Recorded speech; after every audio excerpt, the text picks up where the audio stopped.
Okay guys, I wanted to get a little live action cutting just to show you guys what I'm doing. You could see I did some mark offs to try to get the equal distance start point. So this was a straight line. Remember, we're gonna rasp off any or shave off any issues.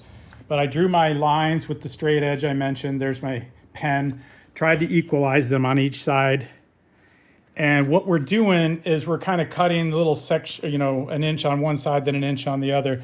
So I may dip the blade in a little advanced here, cut that, seesaw it back the other way, and then get on that side, make sure I'm following the line, kind of just teeter-tottering, cutting each side 1 inch, each side 1 inch at a time.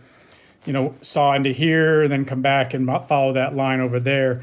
So if you just try to go straight through, sometimes one will wander off high or low. So I just go a little bit at a time, seesawing back and forth. So that should help. We're going to come out at a pretty nice taper. And again, we'll be able to clean up any issues with our rasp so that we don't have any major humps telegraphing through our vinyl.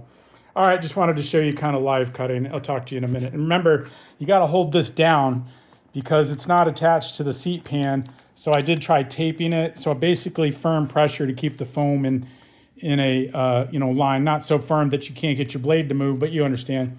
I mean, you actually could probably lube your blade a little if you wanted, but I don't need to mess it up.